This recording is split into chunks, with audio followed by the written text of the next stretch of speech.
আরও খুব ভালো হবে এবং ভালোভাবে। স্বাস্থ্যের নামে ব্যবসা বন্ধ হোক, এই অঙ্গীকার নিয়ে ইংরেজবাজার শহরের আমবাজার সংলগ্ন এলাকায় অবস্থিত মালদা অ্যাপোলো নার্সিংহোমের অভিনব উদ্যোগ। এবার থেকে দুস্থ রোগীদের বিনামূল্যে স্বাস্থ্য পরিষেবা দেওয়ার উদ্যোগ গ্রহণ নার্সিংহোম কর্তৃপক্ষের। এদিন এক সাংবাদিক বৈঠক করে এমনটাই জানালেন এই নার্সিংহোমের কর্ণধার আনারুল হক। তার সঙ্গে আগামীতে প্রত্যন্ত গ্রামাঞ্চলে পৌঁছে গিয়ে বিনামূল্যে স্বাস্থ্য পরীক্ষা শিবির ও জেলা জুড়ে চলা রক্ত সংকট মোকাবিলায় রক্তদান শিবিরেরও উদ্যোগ গ্রহণ করা হয়েছে।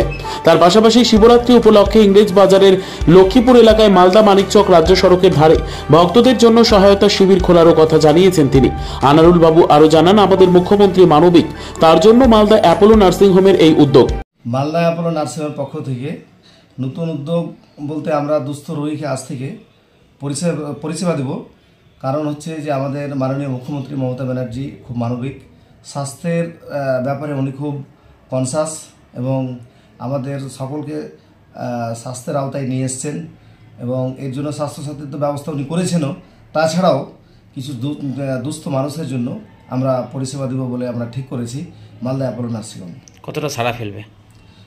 আশা করি ভালোই সাড়া ফেলবে। দুস্থ রোগীদের ক্ষেত্রে আমরা প্রথম থেকেই বিনামূল্যে পরিষেবা দিয়ে আসছি এবং দূর দূরান্তে আমরা যেখানে খবর পেয়েছি সেখানে গিয়েও দুস্থ রোগীদেরকে আমি বিনা পয়সায় অ্যাম্বুলেন্স পরিষেবা দিয়ে নিয়ে এসে সুস্থ করে অনেক ইতিপূর্বে পরিষেবা দিয়েছি।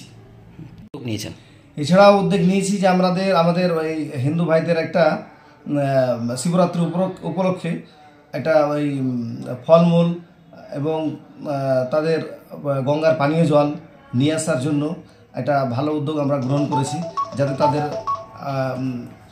যাওয়ার পথে কোনো অসুবিধা না হয় সেদিকটা লক্ষ্য রেখে আমরা ফলমূল বিতরণ এবং শরবত ইত্যাদির ব্যবস্থা আমরা করব। আপনার নাম? আমার নাম mister Anarul Haque, Malda Apollo nursing home. Bureau report, news for Bengal. This channel does not promote or encourage any illegal activities. All contents provided by this channel is meant for educational purpose only.